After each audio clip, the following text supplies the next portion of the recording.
الحمد لله الذي جعلنا من العائدين الفائزين أشهد أن لا إله إلا الله وحده لا شريك له وأشهد أن محمدا عبده ورسوله لا نبي بعده اللهم صل وسلم وبارك على سيدنا محمد سيد المرسلين وسيد الثقلين وعلى آله وأصحابه أهل السعادة الدارين أما بعد فيا عباد الله أوصيكم وإياي نفسي بتقوى الله فقد فاز المتقون فيقول الله سبحانه وتعالى في كتابه الكريم وهو أصدق القائلين لقد كان لسبأ في مسكنهم آية جنتان أي يمين والشمال كلوا من رزق ربكم واشكروا له بلدة طيبة ورب غفور صدق الله العلي العظيم وبلغ رسوله الحبيب الكريم ونحن على ذلك من الشاهدين والشاكرين والحمد لله رب العالمين. Ma'asyiral muslimin rahimakumullah. Alhamdulillah, pada kesempatan Sayyidul Ayyam Allah takdirkan kita bisa berjumpa kembali dalam keadaan sehat walafiat. Mudah-mudahan ini menjadi bagian dari catatan-catatan amal soleh kita sepanjang hari, dan mudah-mudahan menjadi bagian-bagian yang akan mengantarkan kita menuju husnul khatimah. Tentunya salawat dan salam kita kepada Rasulullah sallallahu alaihi wa alihi wasallam kita mohonkan mudah-mudahan mengantarkan kita semuanya untuk meraih pembelaan syafaatnya pada yaumil qiyamah. Amin ya rabbal alamin. Ma'asyiral muslimin rahimakumullah. Sebagai rujukan khutbah saat ini merujuk pada surah Saba ayat 15 ya. Di mana Allah firmankan dalam surah Saba, laqad kana lisaba'in fi maskanihim ayatun jannatani ayyamini washimal kulu mir rizqi rabbikum washkuru lah baldatun tayyibatun wa rabbun ghafur. Surah ini disebut surah Saba yang dinisbatkan kepada kaum Saba atau negeri Saba. Kaum Saba atau negeri Saba kalau sekarang ini secara geografis adanya di Yaman. Yaman bagian timur tengah ya, kalau Saba. Sebuah negeri, sebuah kaum yang Allah pernah anugerahkan dua kebun besar kanan dan kiri sebagaimana disebutkan dalam ayat laqad kana li sabain. Sungguh bahwasanya bagi kaum Saba atau negeri Saba ayatun ada tanda kebesaran Allah. Ayatun jannatani dua kebun besar. Ayyamini wasimal kebun kanan dan kebun kiri. Yang di dua kebun itu tidak ada buah-buahan yang tidak enak, semuanya bisa dinikmati dan sangat lezat. Maka Allah kulu mir rizqi rabbikum, makanlah dari rizki Tuhan kalian. Kalau sudah mendapatkan rizki dan Allah, washkurulah, syukuri yang telah memberikan rizki. Baldatun tayyibatun wa rabbun ghafur, negeri yang tayyibah Warabbun ghafur, dan Tuhan yang penuh dengan ampunan-ampunannya. Ini gambaran.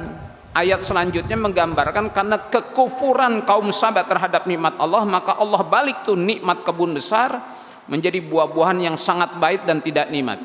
Ini pelajaran bagi kita semuanya agar kalau Allah sudah anugerahkan baldah thayyibah yang subur, orang bilang gemah ripah rajinawi, jangan lupa mensyukuri yang telah memberikan, khawatir dibalik. Dan isyarat-isyarat tanda di balik nikmat itu sudah ada. Dulu kita membanggakan duren, gak usah jauh, duren Parung, duren Medan. Sekarang orang lebih nyebut musangking, duren Thailand, duren Bangkok. Nah, itu tanda bahwa kita sudah tidak lagi mensyukuri nikmat Allah. Sehingga dulu orang-orang Thailand itu berguru pertaniannya pada Institut Pertanian Bogor. Sekarang terbalik, orang-orang Indonesia itu belajar teknologi pertanian ke negeri Thailand. Dan negeri Thailand sebuah negeri yang punya keunggulan teknologi pertanian. Ini satu isyarat bahwa Allah sudah balik nikmat yang Allah sudah berikan pada kita. Dulu kita bangga dengan duren Parung, duren Medan, segala macam. Sekarang orang lebih menyebut musangking, duren Bangkok dan sebagainya. Pertanda Allah baliknya. Nauzubillah. Dalam ayat itu disebut oleh Allah baldatun thayyibah. Selama ini orang menerjemahkan baldah thayyibah itu dengan gemah ripah loh jinawi. Padahal kalau merujuk pada penjelasan Rasulullah tentang baldah thayyibah, bagaimana formulasinya? Ini baldah thayyibah disebutkan oleh Rasulullah sebagai sebuah penjelasan dari surah Saba ayat 15. Yang selama ini orang menerjemahkan baldah thayyibah dengan terjemahan Gemah Ripah Roh Jinawi. Ternyata menurut penjelasan Rasulullah sebagaimana termaktub dalam kitab Bustanul Arifin yang ditulis oleh Abu Les Samarqandi, hamis kitab pinggir dari Bustanul Arifin adalah Tanbihul Ghafilin. Pengarangnya menukilkan hadis ketika Nabi katakan kullu baldatin, karena ayat tadi baldah thayyibah, Nabi nyebut kullu baldatin yakunu fiha arba'atun fa ahluha ma'sumuna minal bala. Tiap-tiap negeri yakunu fiha arba'atun, kalau di negeri itu ada 4 faktor. Kalau di negeri itu ada 4 hal, fa ahluha ma'sumuna minal bala, maka penduduk negeri itu akan terjaga, terpelihara dari bala yang Allah akan timpakan. Maka tempo hari kita berjuang untuk menghadirkan seorang pemimpin yang bisa menjaga kita dari bala yang Allah timpakan. Apa baldah thayyibah menurut penjelasan Nabi? Kalau dalam kajian ulumul Quran ini tafsirul ayah bis sunnah. Ketika ayat Al-Quran tidak dijelaskan ayat, Rasulullah menjelaskan dalam hadisnya. Maka baldah thayyibah merujuk pada hadis Nabi, kata Nabi, ya kullu baldatin yakunu fiha arba'atun. Kalau dalam satu negeri ada 4 hal, fa ahluha, maka penduduk negeri ini maksumuna minal bala, akan terpelihara dari bala yang Allah timpakan. Apa 4 hal yang bisa menjamin kita selamat dari bala bencana yang Allah timpakan? Yang pertama kata Nabi, imamun adilun. Kalau di negeri itu ada seorang pemimpin adil, la yadlimuhum syai'an, yang pemimpin itu tidak menzalimi rakyatnya sekalipun. Maka kemarin kita berjuang untuk tetap menolong, mendukung seorang pemimpin yang baik, yang adil, yang bisa menjaga kita semuanya dari bala. Karena sifat adilnya, maka Allah akan pelihara kita dari bala. Meskipun barangkali harapan kita jauh panggang dari api, berjuang untuk menghadirkan seorang pemimpin yang adil, meskipun Allah takdirkan bukan beliau yang menjadi presiden. Ini imamun adil. Rasulullah dalam banyak hadis selalu mengimbuhkan kata-kata imam dengan kata-kata sifat imamun adilun, seorang pemimpin yang adil, la yadlimuhum syai'a, yang pemimpin itu tidak menzalimi rakyatnya sedikit pun. Ini pemimpin yang hebat. Kenapa pemimpin imamun adil? Karena ia mendapatkan mandat dari Allah, al-hakamul adlu, Allah yang maha bijak, maha adil. Maka seorang pemimpin itu harus bijak dan adil, karena dia mendapatkan mandat dari Allah. Sebagaimana ada surah Ali Imran, kulillahumma malikal mulki tu'til mulka man tasha wa tanzi'ul mulka mimman tasha wa tu'izzu man tasha wa tudhillu man tasha biyadikal khair innaka ala kulli syai'. Inilah seorang pemimpin harus adil karena ia mendapatkan mandat dari Allah. Maka pertanggungjawaban seorang pemimpin itu kepada Allah. Karena yang menjadikan dia presiden adalah Allah Subhanahu wa taala, malikal mulki tu'til mulka. Engkau ya Allah pemilik kekuasaan dan engkau memberikan kuasa siapa saja yang engkau kehendaki. Jadi seorang presiden itu pertanggungan pada pimpinan partai, bukan pada partainya, pada Allah. Maka dia wajib adil. Maka penting memilih seorang pemimpin punya pemahaman yang baik. Kalau dia berakidah baik, satu saatnya wa tangzi'ul mulka mimman tasha. Satu saat Allah akan cabut kuasa yang Allah pernah berikan. Maka kalau seorang pemimpin yang adil itu tidak dihantui dengan impeachment, pemakzulan, pelengseran, kudeta. Andai kata terjadi impeachment, pemakzulan, kudeta, itu terjadi cuma sabab saja. Hakikatnya wa tangzi'ul mulka, dan engkau cabut kuasa yang terjadi. Jadi bukan karena kudeta, tapi Allah cabut. Nggak ada orang yang bisa menghalangi kehendak Allah Subhanahu wa taala. Inilah penting imamun adil. Kita berusaha kemarin menghadirkan seorang pemimpin adil, meskipun Allah takdirkan berbeda dengan keinginan kita semuanya. Yang kedua kata Nabi, alimun ala sabilil huda. Kalau di negeri itu ada orang alim yang berilmu ala sabil, di atas jalan hidayah. Orang yang berilmu itu bertanggung pada Allah, subhanaka la ilma lana illa ma 'allamtana. Jadi survei-survei yang dibuat bukanlah survei yang didasarkan pada pemesanan pihak tertentu untuk memenangkan paslon tertentu. Ini orang alim yang tidak bertanggung pada Allah, subhanaka la ilma lana illa ma 'allamtana. Jadi kalau dia punya ilmu ketatanegaraan, dia harus membela orang-orang yang berjuang untuk kebenaran. Bukan punya ilmu ketatanegaraan, dia bela orang-orang yang justru melanggar konstitusi dan merusak demokrasi, merusak konstitusi. Ada terbukti orang alim yang tidak sabil huda.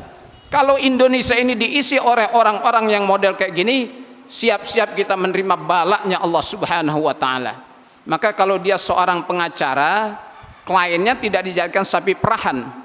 Kalau dia seorang dokter, pasiennya tidak dijadikan sapi perahan, justru ia membantu kesembuhan pasiennya. Itu alim ala sabil huda. Kebanyakan orang yang berilmu itu hanya semata-mata mencari dunia. Maka rusak negeri ini tidak jadi baldah thayyibah kalau alimnya tidak ala sabilil huda. Maka saya pesankan bapak-bapak yang punya ilmu, ingat ilmu kita perjuangkan pada Allah Subhanahu wa taala. Subhanaka la ilma la illa ma 'allamtana. Yang ketiga kata Nabi, masyayikh ya'muruna bil ma'ruf wa yanhauna 'anil munkar wa yuharriduna 'ala ta'limil Qur'an wal ilm. Di negeri ada masyayikh, para ulama ya'muruna bil ma'ruf wa yanhauna, punya ulama yang punya komitmen amar ma'ruf nahi munkar. Bukan sebaliknya, malah amar mungkar nahi ma'ruf. Siapapun dia ulama, kalau ada berkoalisi dengan pihak-pihak yang zalim, itu patut dipertanyakan keulamaannya.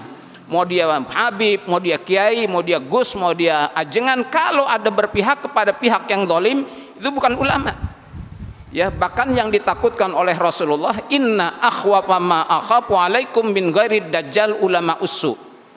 Inna akhwafa, sesungguhnya yang paling menakutkan, ma akhafu alaikum, apa-apa yang aku takutkan terjadi atas kalian. Nabinya tidak takut, tapi Nabi khawatir atas kita semuanya, tidak mampu menghadapi. Inna akhwafa ma akhafu alaikum min ghairi dajjal, selain dajjal ulama usu adalah ulama-ulama yang jahat. Maka kalau kita lihat siapapun dia pangkat, kalau mau habaib, mau kiai, mau ajengan, mau gus, kalau ada berpihak kepada kezaliman, itu bukan ulama. Itu bukan ulama. Jadi masyayikh ya'muruna bil ma'ruf wa yanhauna 'anil, masyayiknya punya komitmen amar ma'ruf nahi munkar. Maka kita saksikan, segampang saya mencontohkan. Nabi Ibrahim alaihi salam itu tidak berkoalisi dengan Nimrud. Nabi Musa alaihi salam itu tidak berkoalisi dengan Firaun. Rasulullah itu tidak berkoalisi dengan Abu Jahal, Abu Lahab dan Ubay bin Khalaf. Karena masing-masing beda. Satu ala sabilil haq, ala sabilil batil. Maka kalau kita saksikan sekarang ada ulama apapun pangkatnya, kalau ada berkoalisi dengan pihak zalim, itu ulama yang tidak menjamin kita aman dari balaknya Allah Subhanahu wa taala. Yang keempat kata Nabi, nisaun masturatun la yatabarrajna tabarrujal jahiliyah.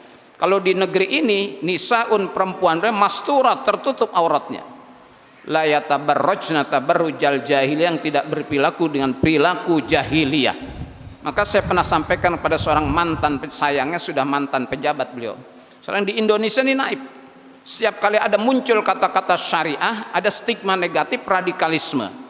Maka ketika Perda Kota Tangerang membalukan Perda Syariah, ribut dari Sabang sampai Merauke, ada stigma negatif, wah radikalisme. Pemkot Tangerang itu pernah membalukan Perda Syariah zamannya Pak Wahidin Halim. Itu alhamdulillah menekan angka kejahatan lewat larangan beredarnya minuman keras, Perda Syariah. Ini kemudian yang distigma negatifkan oleh pemerintah, radikalisme. Tidak ada keinginan yang lain kecuali menjaga masyarakat berakhlak karimah. Karena sebelumnya sumber kejahatan itu berawal dari khamr. Al-khamru ummul khaba'is. Khamr itu pangkalnya dari kejahatan-kejahatan yang terlahir dari khamr. Ada kemudian perempuan-perempuan yang berhijab, distigma lagi radikalisme. Orang-orang berjilbab itu tidak ingin untuk sebuah negara Islam, menjaga kehormatan, dan mereka nyaman dengan tidak diganggu orang, tidak karena berjilbabnya. Ada stigma negatif radikal. Cuma naib ketika ada sebutan syariah, berdirinya Bank Syariah Indonesia, tidak ribut radikalisme. Ada bank BSI, Bank Syariah. Kenapa tidak ributkan syariah itu radikalisme?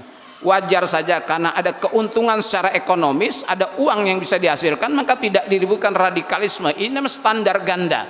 Standar ganda ketika memberlakukan satu sisi radikalisme, satu sisi tidak radikal, ada keuntungan ekonomi.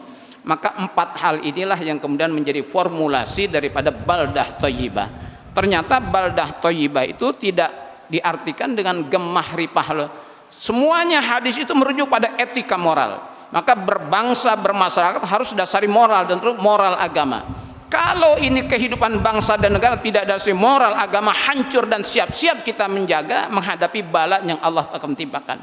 Rasulullah tidak mengancam kita dengan bala, cuma Rasul isyaratkan agar jangan bala itu terjadi, hadirkan pemimpin yang adil, Orang yang berilmu di atas jalan hidayah, ulamanya komitmen amar ma'ruf nahi munkar, perempuan-perempuannya berjilbab menutup aurat. Aman negeri ini dari bala yang Allah akan timpakan. Tapi sayang sekali perjuangan kita atas takdir Allah belum mampu kita menghadirkan seorang pemimpin ini lewat pilihan-pilihan kita. Ya semuanya karena kecurangan, ketidakberesan, kemunafikan, kezaliman, keserakahan. Mudah-mudahan kita berdoa tetap negeri ini menjadi baldatun thayyibatun wa rabbun ghafur, sehingga kita nyaman beribadah, berusaha, berdagang, bermasyarakat, bersosialisasi. Amin ya rabbal alamin. Barakallahu li wa lakum fil Qur'anil azim wa nafa'ani wa iyyakum bima fihi minal ayati wa dzikril hakim wa taqabbala minni wa minkum tilawatahu innahu huwas samiul alim. Qul qawli hadza astaghfirullah li wa lakum wa lisairil muslimina wal muslimat wal mu'minina wal mu'minat fastaghfiru innahu huwal ghafurur rahim.